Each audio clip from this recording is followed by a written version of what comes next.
একটা চাপা গাছ পুঁতে দিয়েছিলেন। প্রত্যেক দিন একটা করে চাপা ফুল সমাধি স্থলের উপর পড়ে।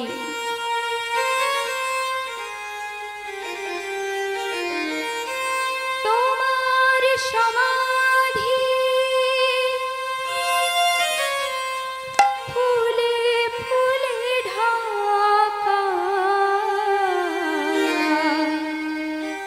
কে বলে নাই তুমি নাই, তুমি আছো মন বলে তাই।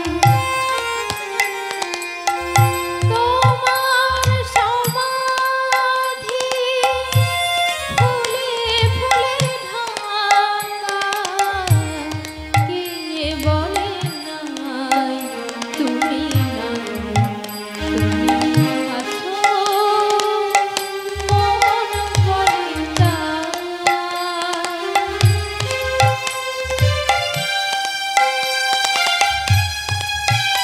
বাবা, দিনে তো 24 ঘন্টা, এই 24 ঘন্টার মধ্যে 23 ঘন্টা সংসারের জন্য দিন, বাকি 1 ঘন্টা ভগবানের জন্য দিন।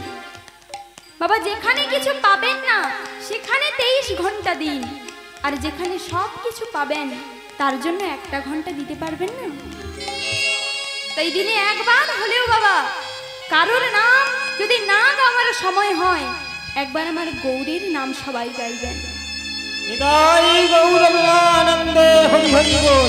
তো চলুন সবাই মিলে একবার গৌরাঙ্গের নাম গাইতে গাইতে আমরা গৌরচন্দ্রিকা শেষ করছি।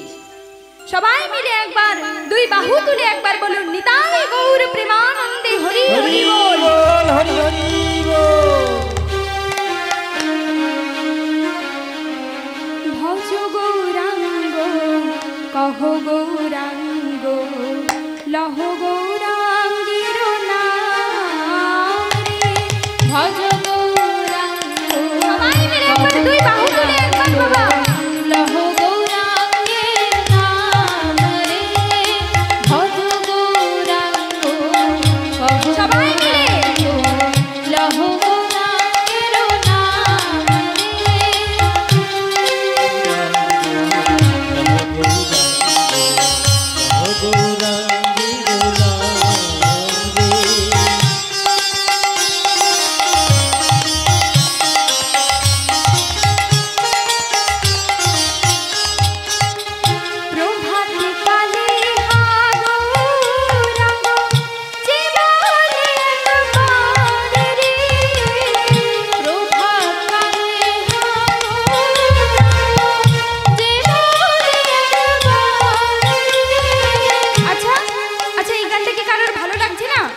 গানটা কি ভালো লাগছে না? বাদ দিয়ে দেব? ভালো লাগছে? তাহলে যদি ভালো লেগে থাকে সবাই একবার উলুধ্বনি দিয়ে আমাকে বুঝিয়ে দিতে হবে। সবাই একবার দিন উলুধ্বনি। মাইরা এই সবাই মিলে একটু উলুধ্বনি দেন তো দেখি। উলুধ্বনি। আর সবাই মিলে একটু হাতে করতালি দিয়ে বলুন। সবাই মিলে একবার 2 বাহু তুলে বলুন,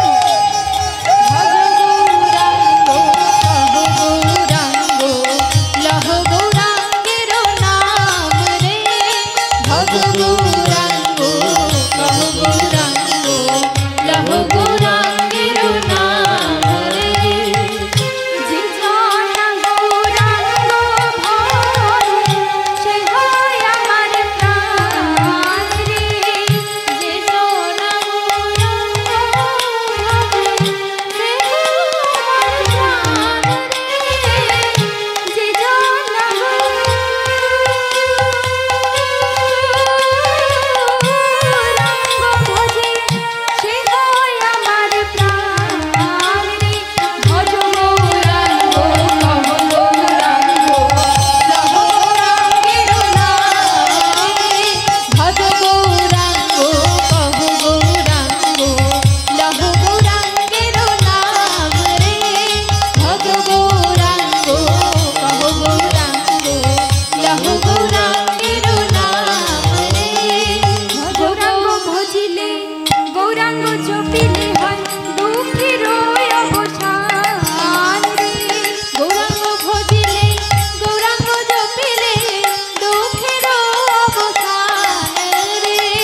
কোথাও পাবেন না।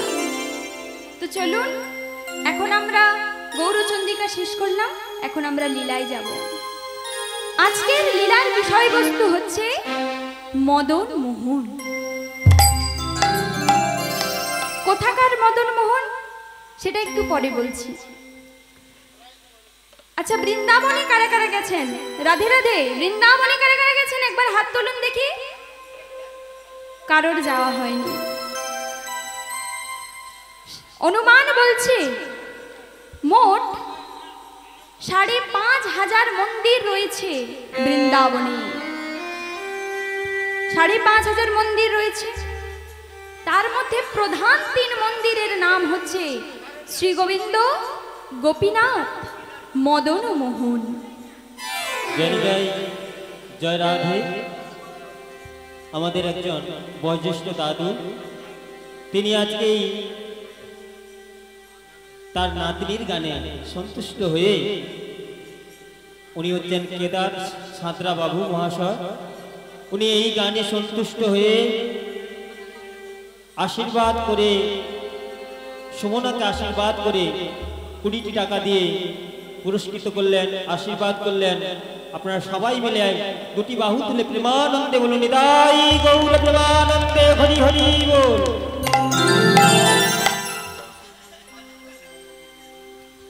এই বাড়ির সন্তান আজকে যে মহতী অনুষ্ঠান আয়োজন করেছেন, এনার খুবই ভাগ্যবান।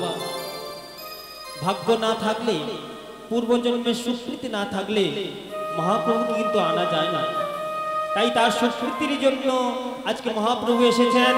তাই সেই বাড়ির সন্তান, তার মঙ্গলার্থে সৌমদিন মান্না সেই সন্তানকে আশীর্বাদ করুন, তিনি যেন তার কৃষ্ণ পদে মতি থাকে। সবাই আশীর্বাদ করুন। তার মঙ্গলার্থে ২০ টাকা দিয়ে আমাদের সুমনাকে আশীর্বাদ করলেন। সবাই মিলে দুটি বাহু তুলে বলুন, নিতাই গৌর প্রেমানন্দে হরি হরি বল। সবাই মিলে বলুন না, দুটি বাহু তুলুন না। লজ্জা কিসে? হরি নামে কিসের লজ্জা? একটু সবাই মিলে দুটি বাহু তুলুন দেখি। সবাই মিলে একবার বলুন, একটু উচ্চ স্বরে বলুন, নিতাই গৌর প্রেমানন্দে হরি হরি বল।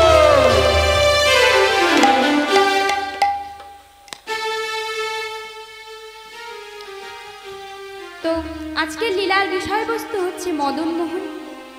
বৃন্দাবনে রয়েছে ৫,৫০০ মন্দির।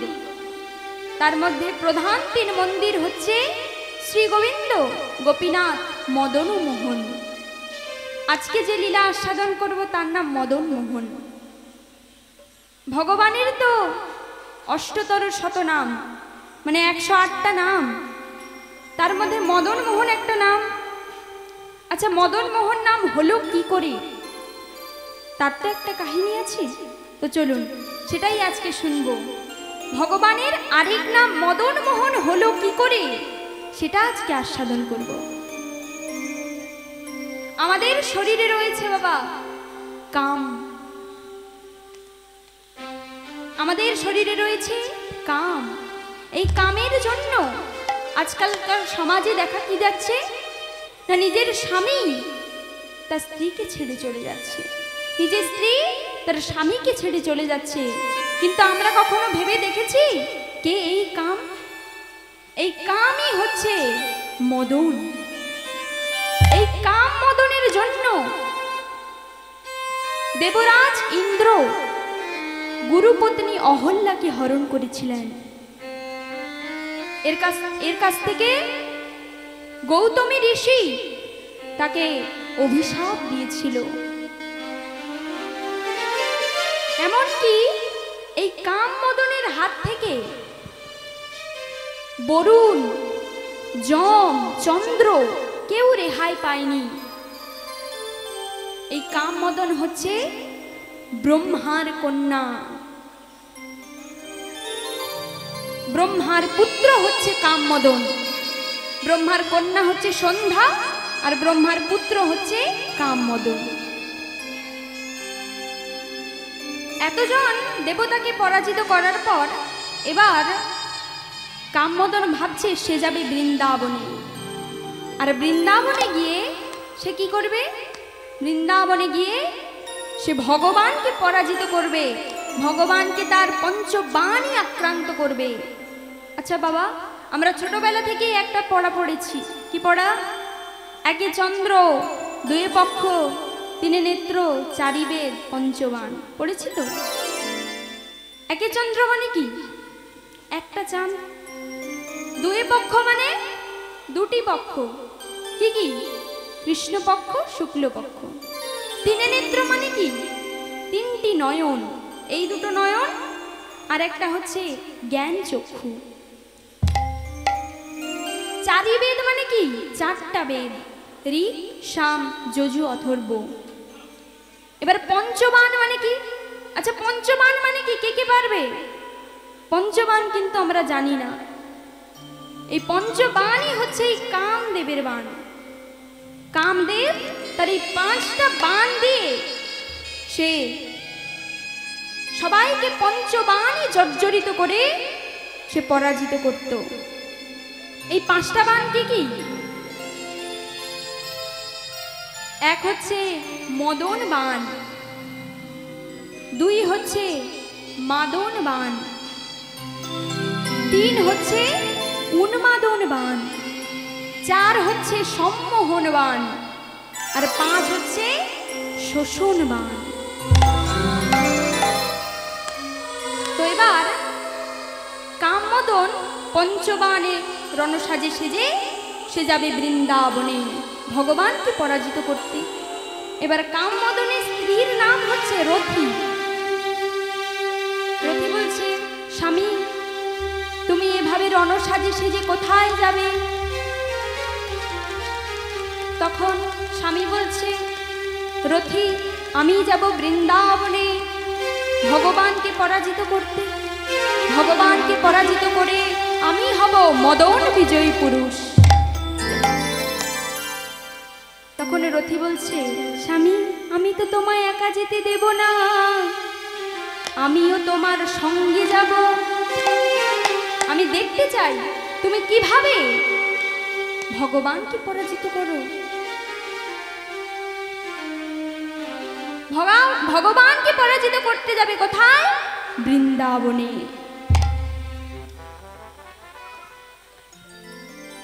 তো এবার স্বামী স্ত্রী দুজনে মিলে যাচ্ছে বৃন্দাবনে। প্রথম বাণটা নিক্ষেপ করলো কখন? ভগবানের রাস রসবিলাসে। দ্বিতীয় বাণ নিক্ষেপ করলো কখন? গোপীদের বস্ত্র হরণকালে। তৃতীয় বাণ নিক্ষেপ করলো কখন?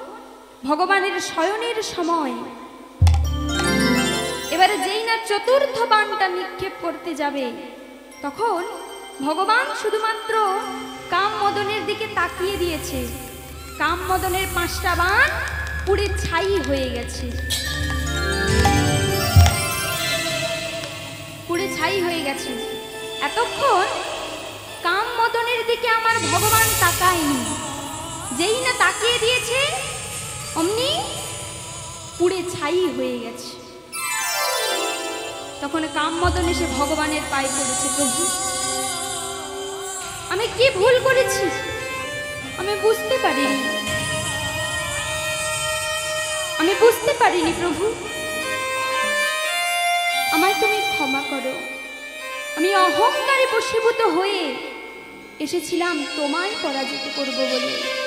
তোমায় পরাজিত করে আমি হতে চেয়েছিলাম মদন বিজয়ী পুরুষ, কিন্তু আমি পারিনি প্রভু, তুমি আমায় ক্ষমা করো। তখন ভগবান বলছে, ওরে মদন তুই আমায় চিনতে পারলি না? আমি আমার চিন্তা শক্তি দ্বারা তোকে বশীভূত করলাম।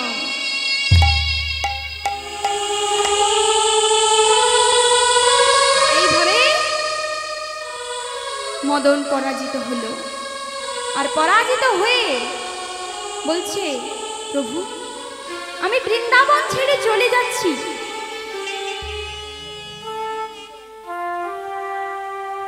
আমি বৃন্দাবন ছেড়ে চলে যাচ্ছি, তবে বৃন্দাবন ছাড়ার আগে আমি তোমায় একটা জিনিস দিয়ে দিতে চাই। কি জিনিস? আজ থেকে তোমার নাম রাখলাম মদন। তাহলে মোহন হলো কি করে? বৃন্দাবনে দুটো পাখি ছিল। কি পাখি? সুখ পাখি আর শাড়ি। সুখ শাড়ি। সুখ হচ্ছে কৃষ্ণের পোষা পাখি, আর শাড়ি হচ্ছে রাধারানীর পোষা পাখি। এবার সুখ কি বলছে? সুখ বলে আমার কৃষ্ণ মদন মোহন। সুখ বলে আমার কৃষ্ণ মদন মোহন। শাড়ি বলে আহা, শাড়ি বলে আমার রাধা, বামে যতক্ষণ নইলে শুধুই মদন। শাড়ি বলে আমার রাধা, বামে যতক্ষণ নইলে শুধুই মদন। বৃন্দাবন বিলাসিনী রাই আমারে, বৃন্দাবন বিলাসিনী রাই আমারে, রাই আমাদের, রাই আমাদের, আমরা রাই তোমাদের, রাই আমাদের, বলো রাই আমাদের, রাই আমাদের, আমরা রাই তোমাদের, রাই আমাদের। বৃন্দাবন বিলাসিনী রাই আমাদের, বৃন্দাবন বিলাসিনী রাই আমাদের। তাহলে এখন আমরা জানলাম ভগবানের নাম মদন মোহন হলো কেন। জানলাম তো। তো এরপরে চলুন আমরা লীলা আস্বাদন করব। আজকের লীলা হচ্ছে বাঁকুড়া জেলার বিষ্ণুপুরের মদন মোহন। বিষ্ণুপুরের মদন মোহন। তো বিষ্ণুপুর যেতে তো অনেক সময়, সেখানকার লীলা আস্বাদন করব আমরা। বিষ্ণুপুর যেতে তো অনেক সময় লাগবে, কিন্তু আমাদের মনটাকে নিয়ে যাব সেই বিষ্ণুপুর। তো একটি ভজন গাইতে গাইতে আমরা যাব বিষ্ণুপুর। এক রাধা এক মীরা,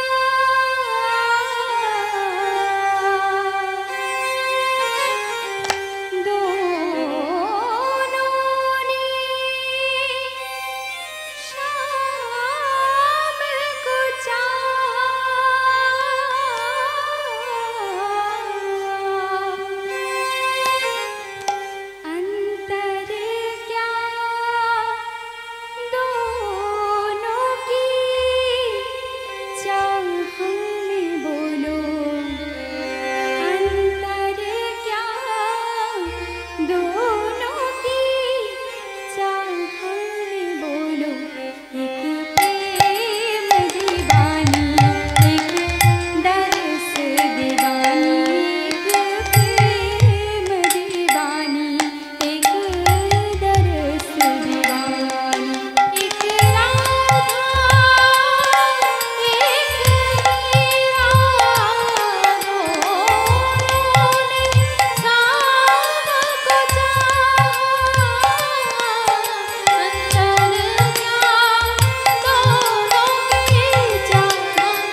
কোথায়?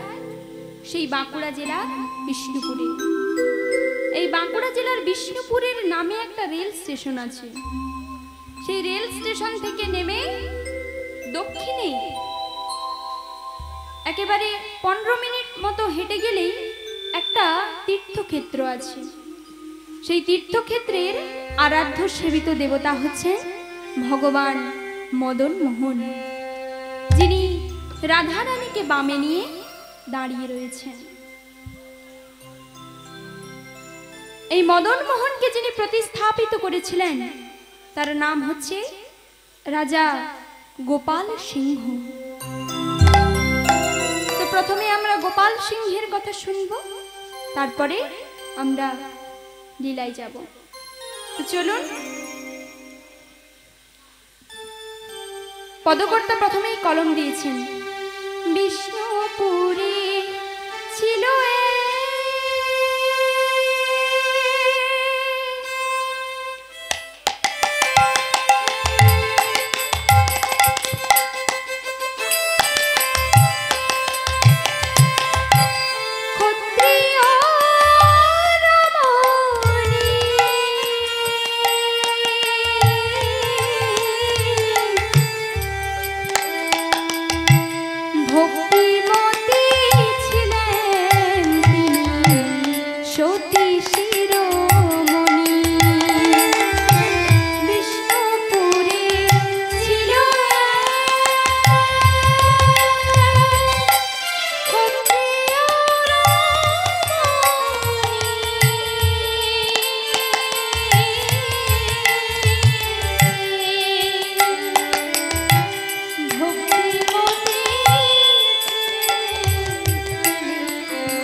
বিষ্ণুপুরে ছিল এক ক্ষত্রিয় রমণী, ভক্তিমতী ছিলেন তিনি সতী শিরোমণি। আচ্ছা, সতী কাকে বলে? শাস্ত্রে বলছে, এক পুরুষে ভালোবাসা যার হয় নীতি নীতি, শাস্ত্রে তাহারি কয় সাধ্যসী সতী। অর্থাৎ যে নারী সারা জীবন ধরে একটি মাত্র পুরুষকে ভালোবেসে গেছে তাকেই শাস্ত্রে বলছে সতী নারী। আচ্ছা, মায়েদের একটা কথা বলে দিই, পঞ্চসতী নামে যারা পরিচিত, অহল্যা, দ্রৌপদী, কুন্তী, তারা, মন্দোদরী, এই 5 জন হচ্ছে পঞ্চসতী। এই পঞ্চসতীর নাম যদি বিছানা ত্যাগ করবার পূর্বে বাসি বিছানায় বসে বাসি মুখে যদি পঞ্চসতীর নাম স্মরণ করেন তাহলে আপনার সারা দিনটা ভালো যাবে, এটা শাস্ত্রে বলছে। এবার সনাতন দাস, সনাতন দাস হচ্ছেন একজন ক্ষত্রিয়। এই সনাতন দাস যেহেতু ক্ষত্রিয়, আমরা বৈদিক যুগ থেকে সমাজ 4টি শ্রেণীতে বিভক্ত যে সেটা জানি। কি কি? ব্রাহ্মণ, ক্ষত্রিয়, বৈশ্য, শূদ্র। এদের সৃষ্টি কিভাবে হলো? এই বৈদিক যুগের প্রধান ধর্মগ্রন্থ হচ্ছে বেদ। বেদের 10ম মণ্ডলের পুরুষ সূক্তে লেখা আছে যে ভগবানের মুখ থেকে সৃষ্টি হয়েছে ব্রাহ্মণ, বাহু থেকে সৃষ্টি হয়েছে ক্ষত্রিয়, আর উরু থেকে সৃষ্টি হয়েছে বৈশ্য, আর ভগবানের চরণ থেকে সৃষ্টি হয়েছে শূদ্র। তো এবার যেহেতু সনাতন দাস একজন ক্ষত্রিয়, সেই অনুযায়ী তার কাজ হবে যুদ্ধ করা, কারণ ব্রাহ্মণের কাজ হচ্ছে পূজা অর্চনা করা, ক্ষত্রিয়র কাজ হচ্ছে যুদ্ধ করা, বৈশ্যের কাজ হচ্ছে ব্যবসা বাণিজ্য করা, পশুপালন করা আর চাষবাস করা, আর শূদ্রের কাজ কি হবে? এই 3 বর্ণের সেবা করা। এখানে সনাতন দাস যেহেতু একজন ক্ষত্রিয়, সেই অনুযায়ী তার কাজ হবে যুদ্ধ করে দেশকে রক্ষা করা। তো একবার সনাতন দাস গেলেন কোথায়? কর্ণাটকে যুদ্ধ করতে। কর্ণাটকে যুদ্ধ করতে গিয়ে সেখানে একটা মেয়েকে তার খুব পছন্দ হয়। সেই মেয়েটার নাম হচ্ছে শিলাবতী। যেহেতু পছন্দ হয় তাই বাড়িতে বিয়ে করে আনে। আর সেই থেকে স্বামী স্ত্রী দুজনের সংসার। স্বামী হচ্ছে সনাতন আর স্ত্রী হচ্ছে শিলাবতী। তো শিলাবতীর কাজ কি? সংসারে আসার পরে সংসারী মায়ের কিছু কাজকর্ম রয়েছে। কি কি কাজ? প্রাতঃকালে ঘুম থেকে ওঠা, স্নান করা, ভগবানের সেবা করা, আবার তুলসী তলায় সন্ধেবেলায় প্রদীপ জ্বালানো ইত্যাদি ইত্যাদি কাজ একজন সংসারী মায়ের রয়েছে। আবার স্নান, আবার বাবা শাস্ত্রে বলছে 4 ধরনের স্নানের কথা। এক হচ্ছে ভোর, যখন ব্রহ্ম মুহূর্ত শুরু হবে, ভোর 3টে থেকে 5টা মধ্যে যারা স্নান করে তাদের বলে দেব স্নান।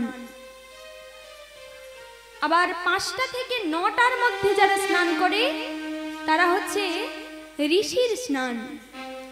আবার 9টা থেকে 12টার মধ্যে যারা স্নান করে তারা হচ্ছে মানুষের স্নান। আর 12টার পরে যারা স্নান করে তাদের স্নান হচ্ছে পশুর স্নান। এবার বুঝে নিন কে কখন স্নান করেন আর কি। তো শিলাবতী সমস্ত কাজ খুব সুন্দরভাবে করত, একজন সংসারী মা যেভাবে করে আর কি।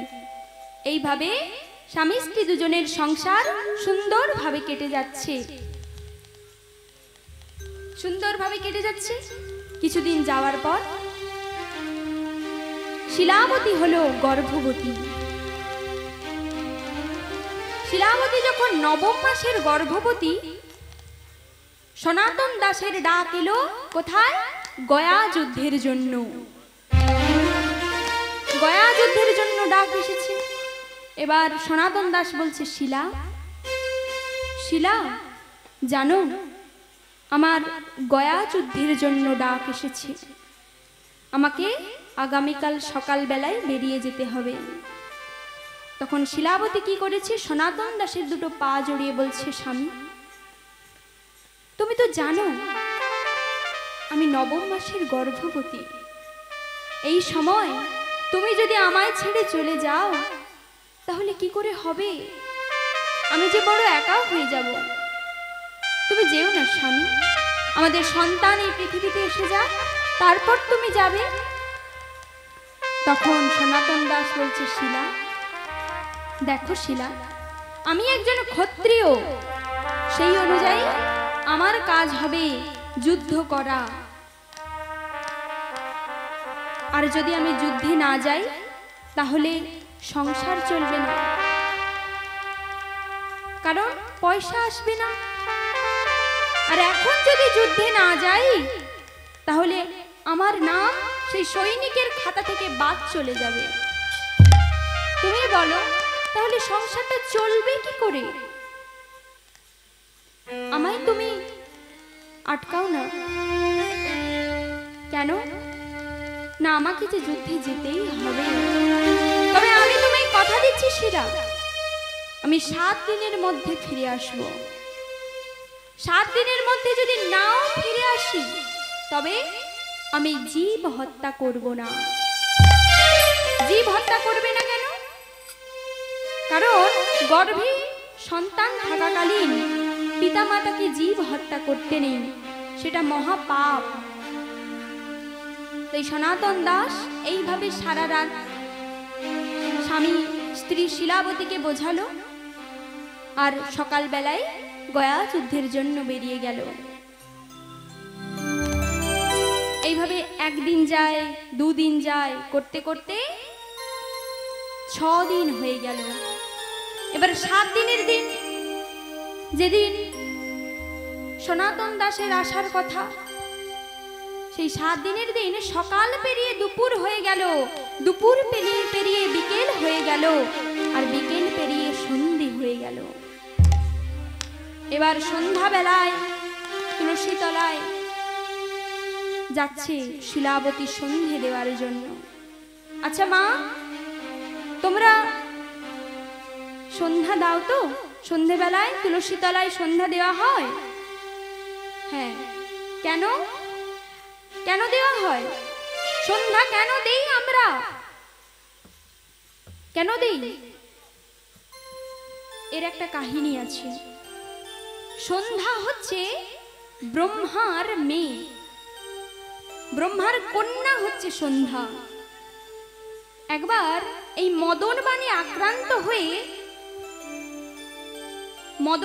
আক্রান্ত হয়ে ব্রহ্মা তার মেয়ে সন্ধ্যাকে খারাপ দৃষ্টিতে তাকিয়েছিল, তাকে অপবিত্র করেছিল। তখন সন্ধ্যা বলছে,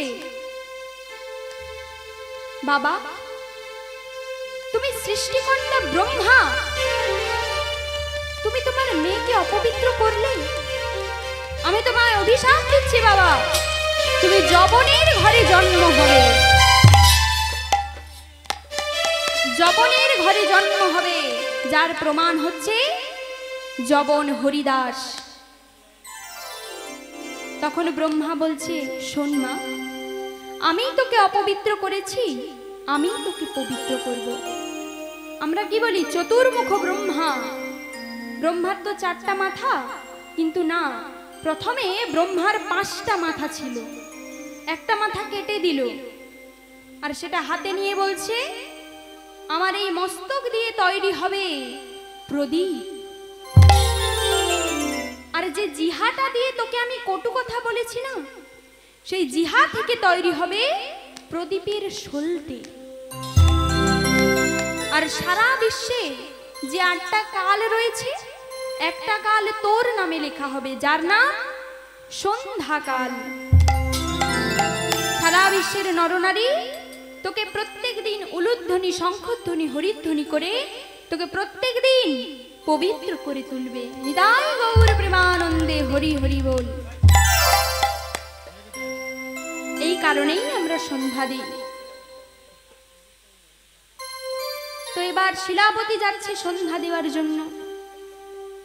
হঠাৎ শিলাবতীর হাত থেকে প্রদীপটা পড়ে যায়।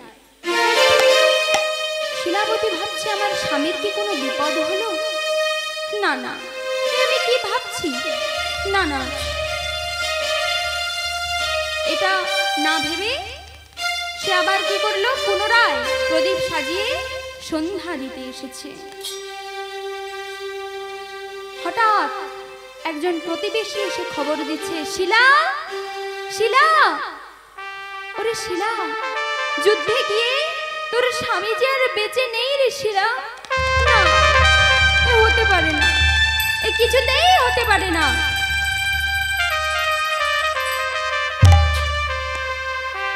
শিলাবতী পুরোপুরি একা হয়ে গেল। প্রভু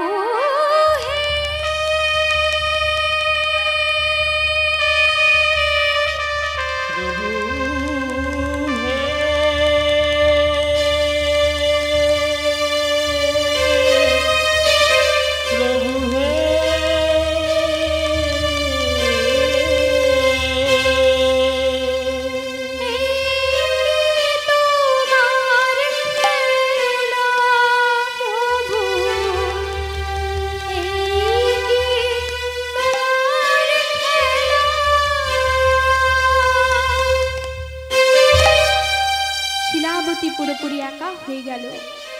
জীবনে নেমে এলো তার শোকের ছায়া।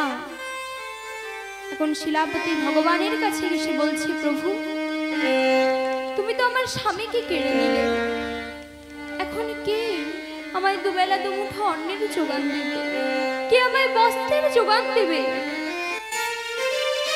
তখন একজন প্রতিবেশী এসে বলছে, ওরে শিলা, এই জগতে যার কেউ নেই তার নাকি ভগবান আছে। তুই আজ থেকে নিজেকে ভগবানের চরণে নিজেকে সমর্পণ কর, দেখবি সেই তোকে রক্ষা করবে। কিন্তু আমি আর এ দেহ রাখতে চাই না, শিলা বলছি। তখন প্রতিবেশীটা বলছে, কি বলছিস?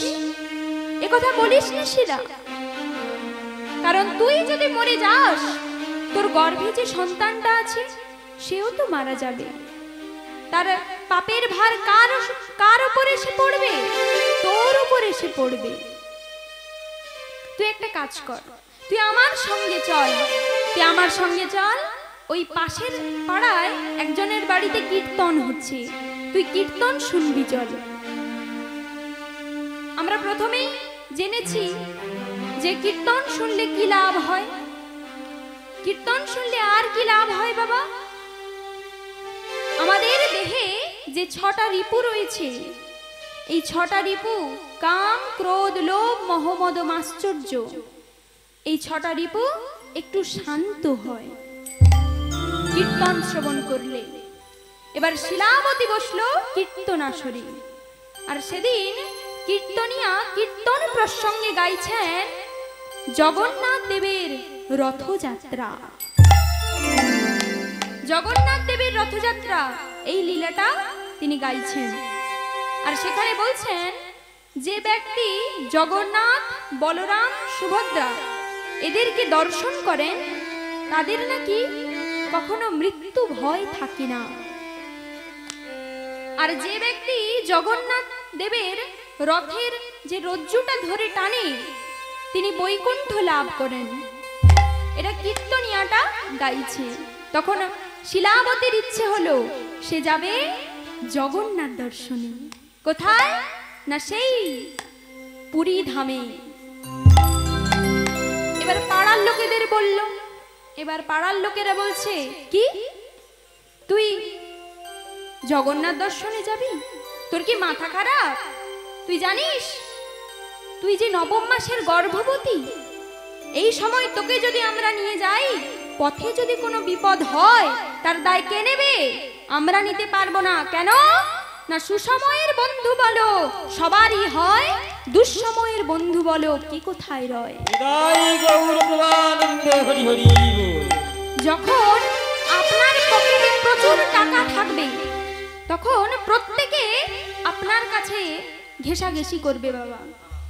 যখন আপনার দুঃখের সময় পকেট ফাঁকা তখন কেউ আসবে না।